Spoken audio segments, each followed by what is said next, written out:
Sorry to be running a little bit late. It's been busy the last 2 hours in this room, so I'll call this meeting to order. I want to thank you all for being here today. To start off with, is there any members on WebEx? There is nobody on WebEx, Mr. Chair. Okay, thank you. Do we have any requests for bill introductions? Okay. If not, we will proceed and we'll move right into the presentation on economic development and investment. And we got Chuck Cashley here he's a Senior VP Public Affairs and Chief Customer Officer for Evergy. So Chuck, welcome to committee. Mr. Chairman, Ranking Member Francisco, really appreciate, members of the committee, really appreciate the opportunity to be here today and talk about some stuff so early in the new year. I am with Evergy, and Evergy is one of the larger companies in the state, but also a really important part of the economy here. And so I think it is fitting and proper that we talk a little bit about what we're doing and what we're seeing and how that impacts the economy in the state, and would love to take questions. I know we have just an hour for this, and so we won't do the 90-minute version we did in the House. We're going to streamline this a little bit, but you got a lot of information, and we're happy to stop by at any time and chat after today. So we'll go ahead and pull the presentation up.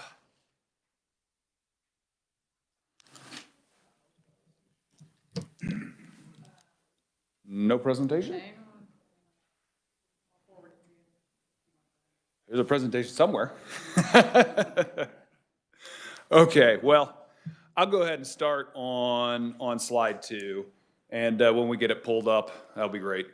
So, look, this is not intended to be testimony on a bill. Evergy will have a bill that will have a coalition of support behind it. We've actually filed that in the House, and I'm sure it will make its way over here at some point, and hopefully we'll have a hearing and a good conversation about it.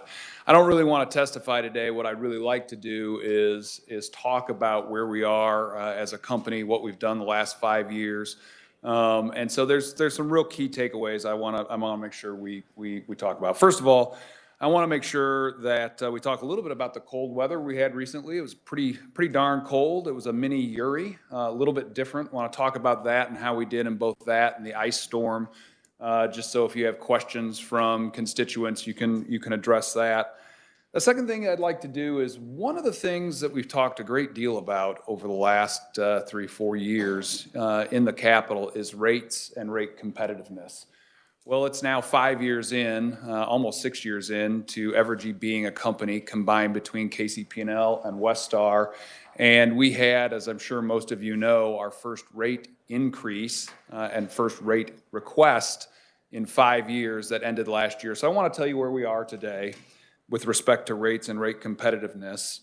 And I also want to talk about the need for generation. We are at a crossroads, both as a nation, and certainly in this state and in the other state we serve, which is Missouri. I said on the way in here to Senator Thompson, I'd say something today I thought he'd agree with, but we find ourselves at a point where we need to build more dispatchable generation. What do I mean by that? I mean, we need to build generation that runs when we turn it on. That's the bottom line. That's what I mean by dispatchable. To give you some perspective, base load generation are the plants that are always on and that are making the power when other things aren't working, like solar or wind. We've got a nuclear plant that's base load generation. We've got a bunch of coal plants that are base load generation. And what we're talking about building is combined cycle natural gas that can ramp up and ramp down quickly so that you can support renewables on the grid, you can maximize renewables, but you can also make sure in times like these last couple of weeks when we've had ice and in particular the extreme cold, we always have enough energy to meet demands for our customers. And again, just to give you a little bit of perspective, Legacy Westar, which is now Evergy Kansas Central's service territory, the last time they added base load generation was in 2001. It's about 23 years ago. On the KCP&L side, which is Missouri and Evergy, Kansas Metro, the last time we added baseload generation was in 2010, and that was the addition of our Iatan 2 coal facility just across the river from Leavenworth and just north of Weston, Missouri. So it's been quite a long time since we've added dispatchable baseload generation in Kansas or in Missouri. The third thing that the final thing that I want to talk about today and just give you a little bit of a window into is the impact that policy and the discussions, both from a regulatory and legislative perspective, have on capital investment wanting to come to Kansas and invest in this state. And just discuss at a very high level some of the things that you're going to see us ask this body to consider later on in this legislative session.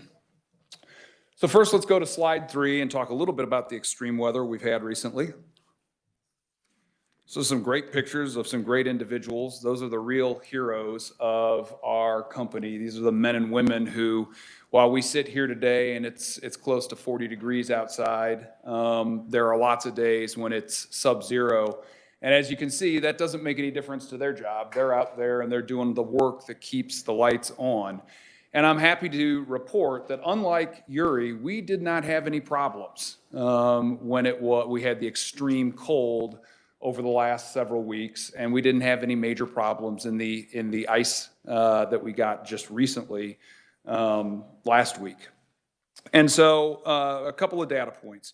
First of all, this winter storm was significantly different than Uri. The first big difference was that Uri covered half of the country. It went all the way into the eastern Midwest, northeast Midwest, all the way back into some of the western states and down through Texas.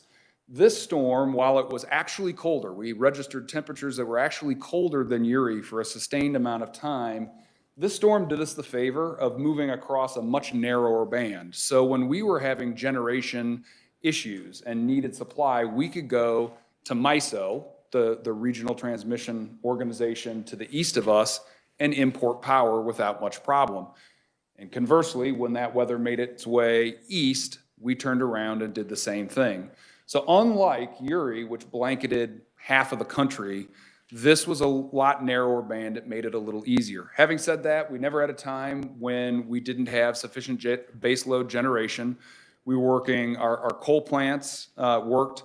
Unlike Uri, the wind performed significantly better this time around. I would say on the first day of the freeze, which was the 13th of January, about 50% of our electricity came from wind. Now that halved the next day, and that points out why you always are going to need generation to back up those resources. Because when that goes away, you don't want to say, well, 25% of the population just doesn't get electricity today. So wind was a big help during this last winter storm that we had in the extreme cold, but it also points out the fact that it can be up and it can be down, and that changes rather quickly. On the 14th, we lost 50% of the generation that we had from the previous day from wind. The other thing that was a little bit different about this is in Uri, we didn't have very much problem with our coal plants. And the reason for that was it was mostly dry cold. We didn't have a ton of precipitation. If you remember, we had some misting during the cold weather event, but we didn't have a lot of precipitation. This storm was preceded by slush, by sleet, by some snow, and even some rain. And that had the impact of getting into our coal piles and freezing that coal pretty hard. And then when it gets into the coal plants, it actually makes it very hard to pulverize and burn. Now, we got a lot of great technology, but it probably won't surprise you to know that when it comes to breaking up frozen coal, it's kind of caveman-like. It's sledgehammers, jackhammers, bobcats, blowtorches. And so some of the things you see there are just power plant men and women doing exactly that, swinging sledgehammers and trying to dislodge coal that gets frozen and then can't be burned the way that we want it to. Again, the plants all worked very well. Some of them took derates, which means they did not put out as much electricity as they normally would, but they operated through this and we made it through without any significant issues. We did have one transmission level issue, meaning we had a problem at a substation. We actually had, there was a cable that tied two transformers together that burned up under the extreme load and also because it was very cold. And it took down about 11,500 customers. Two things to note about that. One, it happened in Missouri, not here in Kansas. But the second thing is it happened during the Chiefs playoff game at Arrowhead Stadium in all the homes right around Arrowhead Stadium. And so there was quite a bit of news personalities speculating on, what might have happened there and how did the game impact that. The game didn't impact it at all. It was just it was a wire serving that area that kind of burned up. And because of the extreme cold, we have to bring people back very, very slowly, or we risk, causing bigger issues. So that was the only major issue. Other than that, on our transmission and distribution systems, we rode out the storm with just what we would expect as small, sporadic outages where you'd have an isolated piece of equipment freeze and fail, and you'd have a couple hundred people out for 30 minutes to 60, 90 minutes, and then we'd switch where they got their power from and come back on. No major outages and enough supply, unlike Uri. So we'll go to slide 5. That's one more. Okay. So I think as everybody knows, Evergy was formed in 2018, and when we put Westar and KCP&L together to form Evergy, we made about 3 key promises. One was that one of the purposes of this was to combat rising rates and to make rates in Kansas and in Missouri more competitive relative to our neighboring states.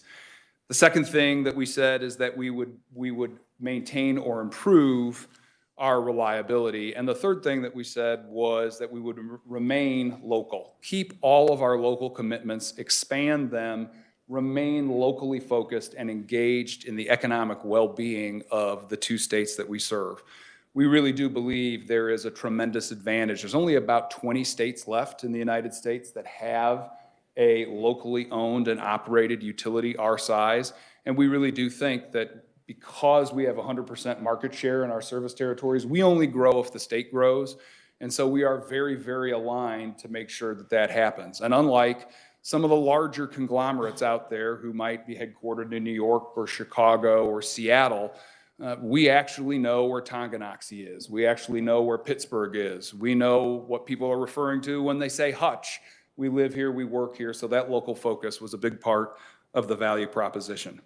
Just a very high level of promises made. We believe that we've kept those promises. So, as I said earlier, you know that we had a rate increase at the end of last year. What you may not know is that if you go from 2017 all the way through our rate increase last year, and you look at total retail rates, all of the classes combined and the 2 service territories combined, we went up 1% in that time period. So just think about that over the last 5 or 6 years and think about the inflation we've seen, and that is a pretty significant juxtaposition to that. We have helped improve competitive rates. And we did that by driving more than $1 billion worth of operating cost over that time out of our business and returning $232 million of credits due to the merger back to customers. We also improved reliability. We just got our results from reliability last year. We are in the top decile in the United States in terms of reliability, and last year was our best reliability year we've had since the merger. So we are keeping the lights on longer with less interruptions and for lower amounts of time when we do. I talked about being locally focused. We have 2 headquarters, one in Topeka, right down the street from here, one in Kansas City. We've maintained those. We actually bought the building in Topeka to make a long-term commitment to it, and we significantly expanded our footprint down in Wichita. And then with respect to economic development, which is an area that falls on our team, my team at Evergy, the last 3 years, we have seen better economic development in Kansas than we've seen in any of the 17 years I've been at Evergy. Just to give you some stats, we've located 47 major projects in our service territory in Kansas. Of those, they've created 12,000 jobs, and that represents right around $7.3 billion in investment. We could not be more thrilled with how the economic development and growth is going in our state, and specifically in our service territory, and specifically in Kansas. And we're even more excited, as I'll tell you later, about what's around the corner, and that's something that we want to build for. If you go to slide 6, all this is a depiction of that 1% that I told you before. These are our neighboring states and what happened to their rates over the same time period. The average is just under 13% is what they went up in the time space that we went up 1%. And of course, inflation in those states, the CPI over that time period was just under 22%. Does that mean we're perfect? Does that mean we're at the goal? Does that mean we're at an ending point? No. What that means is we said we were going to get to work on competitive rates, and we did just that. If you go to the next page, slide 7, when we addressed this committee in 2017, Evergy Kansas Central, the old Westar service territory, and Evergy Kansas Metro were dead last in terms of overall retail rates. This is something you hear quite a bit. This is actually a figure from 2017 that apparently hasn't aged because we still see it even yet this year. But that is no longer the situation. So just to clarify where we are now, retail rates, that's all classes together, we are now 7th out of 11th in Metro and 9th out of 11 in Central. For residential rates, it's even better. In Metro, we're 6th out of 11th, and in Central, we're 8th. And when you look at bills, and I want you to think about this for a minute, everybody here talks about rates. But what our constituents and what our customers think about isn't our rate. They don't know what their rate is. They know what their bill is. And for residential customer bills in Kansas, we're actually 4th out of 11th, meaning that there are 7 utilities whose residential monthly bills are higher, or 7 not utilities, 7 states that have higher average residential monthly bills as of today. The lion's share of this has been achieved through the operating reductions that I mentioned earlier. That's about 25%. Operating cost reduction, we went from spending about $1.3 billion a year to a little over $965 million in operating expenses on an annual basis. But one thing I'd like to point out is many times when companies are able to do that, they do that through cutting lines that aren't profitable. They do that through cutting costs that don't make sense in light of the business environment, meaning less revenue, less customers. That's when they make those reductions. For us, we have more customers, more load, and we have reduced costs by better than 25% over the last 5 years. On slide 8. So one of the things I'm going to elaborate on a little bit more here later in the presentation is that this merger was a really good deal for customers. It ended up paying customers back within 5 years and really moving the needle on rates and on bills. For our shareholders, though, as we'll see on the very last slide, it's been the exact opposite story. And I'll get into that here in a little bit. One of the things, though, that concerns us is if we are going to build additional generation, which we need, if we are going to continue to build in front of economic development projects that come here, we have to be able to attract capital from around the United States to invest in Kansas. And the verdict over the last 5 years with respect to the regulatory environment with respect to investment in Kansas is not very good. So this just came out literally 2 weeks ago. This is from Wells Fargo, and what it says is they rank nationwide the states that are receptive and treat capital investment in their state with respect to utilities. And what you'll see is that Kansas is now ranked by Wells Fargo, which is one of the largest banks in the United States, as in the bottom 5 states nationwide. So just to give you some perspective, that means we share a regulatory environment, according to Wells Fargo, with Connecticut, with Maine, with Washington, D.C., and with my personal favorite, the state of Illinois. where my parents live, and I try and get them to move closer to us in Kansas every day. Their retirement check would look a little bit better if they were in Kansas, not in Illinois. That's not good company to be in. Those are not states that have explosive growth. Those are not states that, by and large, rank at the very top of most of the metrics that state policymakers care about. And in this case, what they're saying is the constructiveness and the consistency of how capital investment gets treated with electric utilities and other utilities here is not competitive. If you go to the next slide,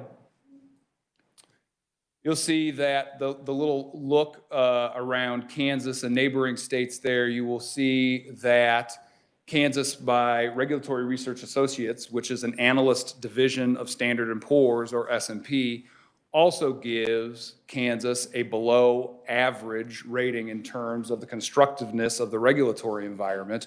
Again, what that means is investors get treated better in other states when they invest there. They can get a more certain return, a higher return with less risk. What that doesn't say, what that doesn't show you is that, again, that's actually putting Kansas in the bottom decile of states nationwide. We'll talk a little bit more about why that should matter to policymakers in Kansas. But the one thing I will note is as we've gone through hearings on legislation and just conversations like these over the last 4 or 5 years, one of the constant refrains has been less capital investment to hold down rates. We have done that. You can see that we are at the very bottom of our peer companies and surrounding states in terms of capital investment. That is the figure over on the left, the chart on the left. But that is not sustainable. If we stay there, then we're not going to be able to build additional dispatchable generation. And we're also not going to be able to get in front of the economic development opportunity I'm going to describe to you here in just a little bit. Let's go ahead to slide 10. So one of the problems that we have, and actually one of my favorite things that I hear around the Capitol is that utilities are a monopoly and they get a guaranteed return. If we invest money, we're guaranteed to get that back and we're guaranteed to make a certain return. Well, that's not true. So these are the returns for Kansas Central and these are the returns for Kansas Metro over the last 3 years, 2020, 2021, and 2022, last full years that we've published. And what you'll see is our authorized return from the Kansas Corporation Commission, what they say is fair and reasonable is 9.3%. And you can see with the exception of 2022 in Kansas Metro, we have not actually earned that authorized return. And one of the big reasons for that is because of the way some of the policies and accounting rules are in Kansas. The more capital we invest in between rate cases, the harder it is to earn that return through depreciation and some other things that we'll talk about and we'll ultimately want to address from a policy perspective. We are unable to earn back our principal. We are unable to realize that return. And as a result, the more we invest, the less return our shareholders and the folks who give us that capital make. That's a disincentive to invest and something that if we want to be on parity with other jurisdictions that we have to think about addressing. Go to slide 11. So now I want to talk just a little bit about what would we invest in and what do we see coming. So the North American Electric Reliability Corporation, or NERC, which works hand in hand with FERC, the Federal Energy Regulatory Commission, they do studies with respect to resource adequacy, and they do, meaning generation and having enough generation in your state, and they do studies with respect to what we need to maintain reliability in the United States. They just published their 10-year long-term reliability assessment in 2023, and there are some things in there that should meet everybody with a little bit of concern. For the first time, our region, which is the Southwest Power Pool, but includes the western half of Missouri and all of Kansas, is now at an elevated risk for not having enough generation to meet demand, especially in the winter. And so this is the time period in particular between 2023 and 2033. In addition, they say in this study that more dispatchable generation is needed. Now, that doesn't mean they're anti-renewable. And as I said before, we've got a large wind portfolio, and in this last winter storm, that wind portfolio was a big part of meeting our customers' needs. The reason they're saying it needs to be dispatchable, though, is because we have a ton of wind in the Southwest Power Pool. We have a ton of wind in Kansas. We have been adding that every single year for the last decade. What we do not have is a significant amount of dispatchable generation. That is actually decreasing with plant retirements, specifically with coal plant retirements. So now NERC has finally come out and said, we need more dispatchable generation. For us, that doesn't mean nuclear. Nuclear plants still aren't something that are cost effective to build. Nobody wants coal these days. Well, maybe a few people do, but not many people do want coal these days, which means what we're looking at is the possibility of hydrogen-enabled combined cycle natural gas. That takes about 4 or 5 years to build. So if we're going to do that, that's something we need to start here very soon, and I'll show you specific to Evergy why that is. If you go to the next slide, the situation for the Southwest Power Pool is even worse in the wintertime. This was a report that was published in November, I believe, of 2023, looking at the upcoming winter. And basically what they said is Southwest Power Pool today does not have enough generation to meet demand in an extreme weather event. And I know it's a little bit of an eye chart, but at least you've got it in your packets. If you look at the Southwest Power Pool, what it says is we've got about 39% above what we need, or a reserve of supply under normal circumstances in the wintertime. But if you take normal outages, things that just happen, power plants that aren't running for one reason or another, wind that isn't blowing for one reason or another, you cut that more than in half and get down to about 14%. And then if you have extreme cold weather or ice and things start breaking, at the rate they expect them to break or to fail or to put out less power than they normally do, you're actually 14% in a 14-state region underneath the power you need to get through that. Like I said, the Southwest Power Pool in this last storm was able to import from MISO. But we can all remember what happened in Uri when that wasn't available. So just another look at why we need to start thinking about building dispatchable generation within our footprint. If you go to the next page, which is slide 13, you'll see that now the two biggest risks that NERC ranks for electric utilities around the United States are now resource adequacy and generation mix. Resource adequacy means, do we have enough? And mix means, do we have enough dispatchable generation, not just renewable? If you go to the next page, this is Evergy.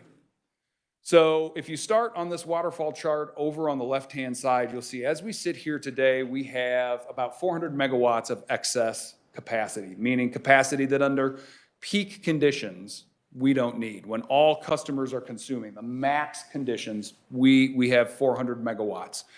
That assumes a couple things. One, that assumes that it's all running, and sometimes plants have to go down for one reason or another. The second thing is that while that sounds like a lot, that's actually 4 normal-sized wind farms. You can take a look at what happens to this real quick and see that it really isn't very much. And in fact, we are now at a time when we need to build generation. So the first thing that kind of eats away at that surplus is we expect next year that the Southwest Power Pool is going to readjust the rules and give all utilities in its footprint less credit for the generation that they have on the books. Basically what they're saying is wind doesn't run, sun doesn't shine as much as we have previously said it does. Oh, by the way, you also can't burn natural gas as much as you used to be able to because there's transmission and storage constraints.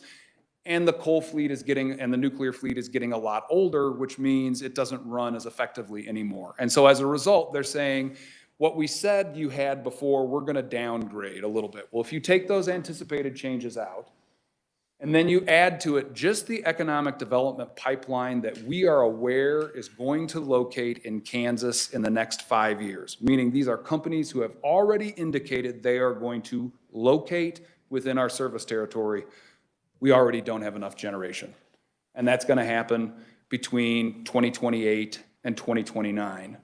Then if you add retiring the coal unit, Lawrence Energy, or Lawrence Unit 4 retirement just down the road here, you get even worse. And then if you add in the eventual coal retirements that will occur between 2034 and 2040, you have an even bigger deficit.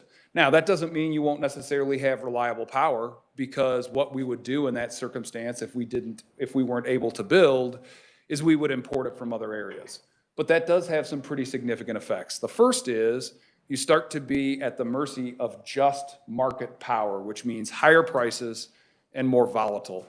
The second thing, though, is, and probably more important from our perspective, is that large energy users, large manufacturers, data centers, the kind of the hub and spoke of what our economy is now, which is automobiles, mobility, aerospace, advanced manufacturing, and bioscience, they don't locate facilities where there isn't enough power that they know they can rely on right there. So this is a real issue that we have to think about as we move forward, and something that we would like to have a robust dialogue about building natural gas again in the state of Kansas. If you go to slide 15, I talked earlier about economic development and the pipeline that we know is coming here, but we are not done by any shake of the imagination of seeing interest in Kansas. We actually have what I think is maybe a generational opportunity to grow in Kansas. All of the right conditions are coming together. The indigenous corporations and industrial sectors that we have here are things that are just starting to blow up in the economy. What do I mean? Well, I mean the importance of aerospace and mobility. Those two things we have here already. We're the largest mobility site outside of Detroit in the United States, and we have the largest concentration of aerospace in the United States, both within our service territories, and those are industries that are going to go through a revolution and are taking off. We want to grow them here. You already know about our bio and life sciences, but what may not be as obvious is that with the advent of artificial intelligence and data needs just going crazy in the United States, our location in the middle of the country and with the logistics that we have here make this a great place to reshore things like chip manufacturing, advanced manufacturing, and that is the trend right now. So we have currently more than $13.5 billion worth of investment in projects that could choose to locate here over the next 5 years. That is 1,200 megawatts worth of electrical demand.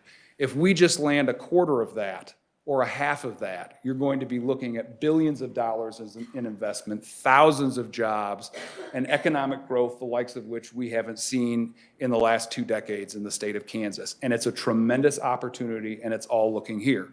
Here's the thing, though. They're not worried about our rates. We talk about rates in this building. We have not lost not one project because our rates were too high. What we have lost projects, and we will continue to lose projects, is because it takes us 2 to 3 and sometimes 4 years to extend service to some of these large manufacturers and large users. What do I mean? I mean putting up the transmission lines, building the substations, procuring the transformers, and getting them here. We went to a meeting with a company in Wichita who has chosen to locate here and would like to expand again just before Christmas. And they asked us a question. They said, hey, you know, when we wanted to locate our chip manufacturing plant here, we looked at places like Arizona, we looked at Texas, and we looked here. We wanted to locate here because we're a Wichita company, but it's going to take you guys 2.5, 3 years to extend service. Why can they do it in a year in Texas? Why can they do it in a year in the Carolinas? Why can they do it within a year in Arizona? And the fact of the matter is that the way those jurisdictions are set up, they attract capital and they build infrastructure ahead of load. What we do here is once you say you want to locate here, we will tell you how long it's going to take. And increasingly, that ramp-up time is too long. Post-COVID, we have years of delay on getting transformers. Now, where we had tons of capacity on the system 10, 15, 20 years ago, now most of the system is fairly well loaded. So the opportunity to build very quickly is not there right now. It is something we need to get ahead of and something that we need to take a hard look and say, does Kansas want this kind of capital investment? Do we want to build infrastructure to meet this? And do we want to grow instead of stagnate in terms of our electrical usage, our economy? Because if you recall, the London economic study that was commissioned by this body 2 or 3 years ago, they said one of the best things you can do to keep rates low is to grow load, grow the economy through economic development. That's what we want to do. We are not positioned to do that right now for a number of different reasons. If we go to slide 16. So I'd encourage you to take a look at this and through slides 22. This is all the green eye shade accounting and capital treatment stuff that we're going to come back at another time and talk to you about policy changes we'd like you to consider. But I want to talk about just a couple things. These are not incentives. We're not here today asking for incentives. What we're saying is when you look at capital investors around the United States and how their capital gets treated in other states, it is demonstrably different and better than it is in Kansas. If we want to compete for those dollars, or we want to get them at similar costs of capital as we get, as other utilities get it in other jurisdictions, we have to be competitive. And so, again, I'm not going to go through these today, but it's not an incentive. This is getting back to where Oklahoma is, where Texas is, where Colorado is, where even Missouri is. Missouri has some of the tools here that Kansas, frankly, does not. Again, not an incentive, just an equal playing field. I'm going to skip all the way to slide 23 now.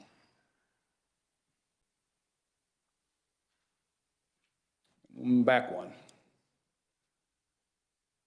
So I want to answer two questions because I've been very direct, and I want to answer two questions. The first is, Chuck, are you threatening us? Are you saying that something bad is going to happen or Evergy is going to take some action if there aren't policy changes? And the short answer to that is no.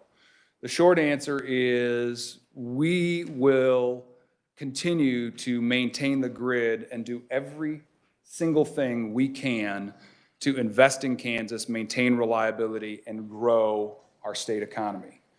But if you want to know, I want to just state very plainly, the folks who have that capital around the United States and the folks who look at how that capital is treated, they have spoken.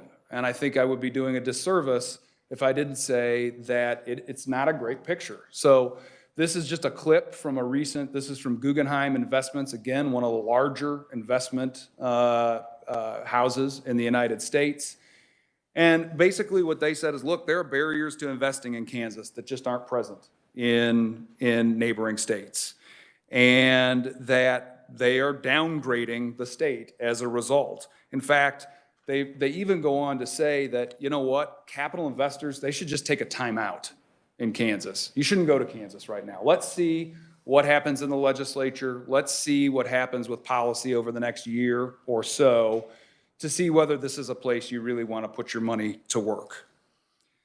So you go to slide 26. And I mentioned earlier that we believe we've kept our commitments from the merger. We stayed local and focused. We've expanded our footprint here. We've been committed to economic development. We've demonstrably improved prices. And we've given hundreds of millions of dollars back to customers in the process. Just stating facts, this merger has not been a winner for our shareholders. If you look at the same time period that we're talking about, going back to December of 2018, the Philadelphia Utility Index, which is an index of all the investor-owned utilities in the United States, appreciated. They saw a shareholder return of 34% in that time period. Evergy saw 2.6%. That is not just not good, It's at the very, very bottom of the pack. Now, the second question I want to answer that somebody might ask and that we hear quite a bit is, okay, so what?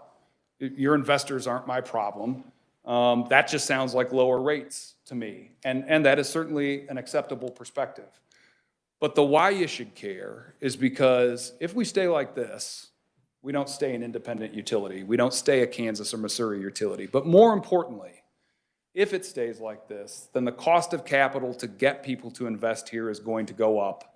That is going to have an impact on rates. And our ability to attract that capital and aggressively invest in things like adequate supply and things like building ahead like Arizona, Texas, Florida, North Carolina, all of whom have better regulatory environments, but also better growth and better rates, is diminished. So we have a number of policy considerations that we're going to start in the House and then we're going to bring over here, hopefully. It's an ongoing discussion, and we welcome the feedback. What we want to say really today is we love Kansas. We love being here. We love the success we've had over the last 3 years in growing this state economy in concert with all of you and the policies that you put forward. We want to build generation to secure that economic development and growth future, and we'd like to position ourselves a little better to be more competitive with some of those states who are really starting to take advantage of what I think is a generational opportunity for growth. And with that, I would love to take any questions, any comments, any concerns, and just really appreciate the time so early in the legislative session to come and address this committee. Chuck, thank you for your presentations. Do we have any questions from the committee? Senator Thompson's waving his hand. I always do. Thank you, Chuck. Appreciate that. From what thanks for the presentation, very comprehensive. With regard to these new facilities like Panasonic, the chip plants, and they are going to be energy hogs. I mean, they're going to suck a lot of energy out of them. These are all, my concern with like Panasonic, for example, they're going to have access to $8 billion worth of subsidies, depending on sources and stuff like that. Is there any talk with them with regard to, you know, as you need to supply them energy, having them bear the cost of that, because taxpayer dollars are already going into bringing them here? I'm just curious of what your thoughts on that situation are. So that's a really good question, and I'm actually really glad you brought that up. So all of the infrastructure that is going to serve Panasonic, meaning the substation that's on their property, the lines on their property to them, to the various parts of the building that they have, which are all going to be significant energy users. Those are costs that they're going to pay 100% of. Now, we'll build that substation for them, but that is something that they are going to pay for, and that will be assessed to them. The second part of it is, and probably the biggest part of it, is we're going to have to build partially and reconductor or expand the capacity of transmission lines to serve them. Anytime a new customer comes to us, if you want to locate here, whether it's a McDonald's or it's a donut shop or it's Panasonic, the way the system is set up is we extend that service to you, and it's a cost bore by everybody. And so that transmission line is going to be part of investment that goes into rates. But there's a couple of really key things about that transmission line that everybody needs to know. The first is we were successful in getting it to be approved and authorized as a multi-state necessity from the Southwest Power Pool, which means it's not just going to be Kansas Evergy customers that pay for that transmission line. It's going to be customers in South Dakota. It's going to be customers in Oklahoma. It's going to be customers in Missouri. That cost is going to be socialized across 14 states with an allocation formula that they have to do that. Of the portion that is paid for us, though, ultimately what we have to do in negotiating a rate with them is show that that investment ultimately is paid back and that benefits by having a downward pressure on rates in order to extend a rate to them. So at the end of the day, what's going to happen is the amount of energy they use is going to be so much on an annual basis relative to the investment that it takes to build that line, particularly now that it's socialized in a 14-state area, that it will actually, their occurrence on the system will actually put a downward pressure on rates. That's not something that happens when you put up a McDonald's or you put up an oil change facility. They use so much energy, so much of the time, and have such a large bill that it actually puts downward pressure on rates. Because what it does is it helps to pay and defray the cost of all the fixed system costs that are out there already. So we have, I think, a slide somewhere that kind of goes through a demonstrative example of this. But if you think about it, if your rates, let's say the total cost of running the system in a year is $1,000, and let's say that you have 1,000 units of energy that are used every year, well, that means it's $1 per unit of energy, right? Yeah. Well, if you add $100 of cost to that, so now it's $1,100, and you have 1,000 units of energy, your rates have gone up, right? But what happens with Panasonic is we add $100. Some of that is paid for by folks in other states, so now it's only $1,070. And then they add 200 units of electricity, and so now you're taking 1,070 and you're dividing it by 1,200, your rates have actually gone down. And so that's where we have to get with Panasonic, but just like Spirit Aerosystems, just like Ford Motor Company, just like other big users, their net impact to the system is to drive down rates. And if you want to look and see why Florida, the Carolinas, Texas, Arizona have lower rates than us, it's they're bringing in more manufacturing like that. I get, my big concern, Mr. Chair, if I could, was, you're going to have to add it sounds like you're going to have to add generation capacity, particularly with the marginal reserve requirements going up, because that's going to make it harder for you to meet that. And how, is that going to be a bigger capital cost coming down the pike for you guys because you have to add all this marginal reserve baseload, I guess? So that's a great question. So we were going to have to add that anyway. This user, which obviously adds to the need for that, there's no question that, as you suggest, their occurrence on the system is going to add to that need. But again, their contribution to the system is bigger than the burden that they add, particularly in the early years when that generation would, if we end up building natural gas in Kansas, particularly in the early years. I'll give you a stat. We were talking to the top executive at Southern Company several weeks ago, and many probably don't know, they just brought on, or are about ready to bring on, a new nuclear plant. Now, I wish we could build another nuclear plant, but those things cost between $13 and $15 billion, and our total value of our company is about $12 billion. So we're not big enough to do that. When it gets down to small modular nuclear reactors or nuclear plants get back into a reasonable price range, that's something we'll certainly look at. My point, though, is they are big enough. They did bring it on. In the time since they started commissioning that plant, they have brought on, it's a 1,200 megawatt plant. Their load growth from economic development projects has grown that much. Essentially, the entire amount of what they're putting in the ground, they're going to see that much growth on their system. We are seeing very similar kinds of growth. That's very good, because even if you're eating up some of that plant, you're also eating up the fixed cost transmission, all the distribution, and all the stuff that's currently out there. Growth is a good thing for customers. Thank you, Mr. Chair. Thank you, Chuck. Senator Schellenberger. Thank you, Mr. Chairman. Thank you very much for coming today. And I have a couple of questions. First one is regarding the slide on page 6 that talks about rates and compares us to other states. I'm just wanting to make sure I understand this. So if I live in Oklahoma or Colorado or Arkansas, my rates have gone up 18 or 19% since 2017. That's correct. And if I'm an Evergy customer, they've gone up 1%. Yeah, so Recently. yeah, that's it. I do want to clarify that 1% is an average of what's happened in Central and in Metro. But yes, if you look at it from a state basis, which is what the rest of these are, then Just yes. averaging all the other states' utility companies. Yep, that's correct. Okay, and then slide 8 has the map with the little red spots on it. So you're saying that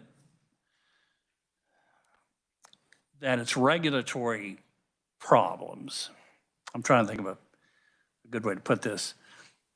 Our regulatory environment is negative, as Wells Fargo looks at it. And that would be state laws and the KCC. Yeah, essentially, I think the way you would look at it is there's several things that they look at. One is the results in rate cases. One is the available mechanisms or tools from a regulatory perspective to ensure the timely and complete recovery of capital investments.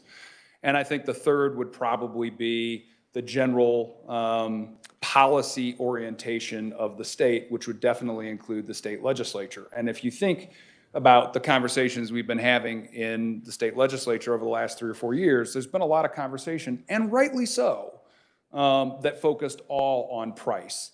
What they're basically saying, if you read some of the reports on this, and we'd be happy to get any of these for any member, is that, look, we get price. Price is a big thing. But if I'm going to invest capital in the state of Kansas, and I get a 9.3% opportunity of a return here, but in Oklahoma it's 10.2, or in Missouri it's 9.6, I know where I'm going to go. In addition, one of the things, and again, we'd be happy to come to anybody's office and walk through this. In addition, one of the things that happens in Kansas that doesn't happen, that there are mechanisms to deal with in other states, is when you invest capital in this state as a utility, the second you put that asset into service for customers, you have to start depreciating it off the books. That's a GAAP rule, and that's also for state and federal tax calculations. But what happens is anything that's depreciated off the books between when it starts to serve customers and when you bring it into rates in a rate case is just lost. You never get to recover that as an investor, and that creates an incredible drag. So again, think about it. You can go to Missouri and get a 9.6 opportunity of a return, but you will get all of your capital back if the commission decides it was prudently spent, right? In Kansas, what happens is you get a 9.3% return and only the capital that hasn't depreciated off the books between rate cases. And is that something the state does? I mean, I assumed that was just a tax.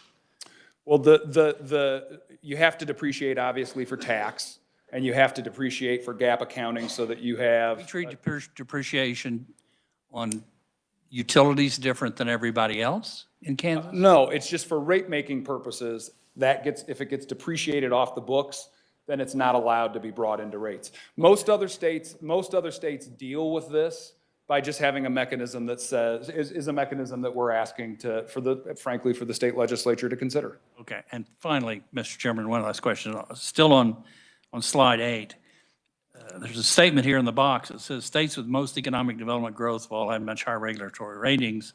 But in the Commerce Committee 2 days ago, I heard Kansas led the nation in economic growth. So who's telling the truth? So what I will say is if you look at the map there and you look at Arizona, if you look at Texas, if you look at the Carolinas, if you look at Florida, which over the last 5 years and certainly over the last decade have had sustained significant growth, then what you see are 3 things that are in common. One, they all have lower rates than Kansas do from a electric rates perspective. They all have better regulatory environments, meaning that they are attracting capital at an efficient rate, and they're growing their economies. And again, if you just cite the London Economic the study that this committee authorized several years ago, they said growth and economic development is the best way to keep rates low. What I'm saying is that over a long-term time period, that's the solution. Now, Kansas absolutely over the last couple of years has had gangbuster growth and has been able to attract mega projects. We want to keep doing that, not just for this quarter and last quarter, but extended into many quarters to come. We're going to have to go. I got one final question. Senator Francisco. Thank you, Mr. Chair. I'll make it easy. Welcome to Labor Day at the Capitol. So I know that or understand that part of the agreement had been keeping employees on Yep, for 5 years, and we're beyond that. yep. So any quick comments on what's happened since then? You mean the infamous layoff? The infamous layoff. The infamous layoff. Well, very succinctly, that was 18 union members and 1 non-union member. They are meter technicians, meaning the folks that go out and install and/or read meters. We have automated meters now, and so for the last 3 or 4 years, the workload for that group has considerably gone down. We waited through that. We've essentially carried that group for 2 or 3 years, finding other work. Finally, it didn't make sense. We're not using them. And we waited till after the holidays, then gave them notice, but said, we'll pay you for 60 days, and then encouraged them to come back and negotiate a settlement, which we did on a severance. And it was, I mean, if you want the details on that, we could go into it, but it was a very good severance. At some point, I'd just like details on how well those automated meters are working. So thanks. Absolutely. Chuck, thank you for a great presentation. Thank you, Chairman. Is there any announcements or committee information? If not, thank everyone that's here for attending, and a meeting's adjourned. Thank you.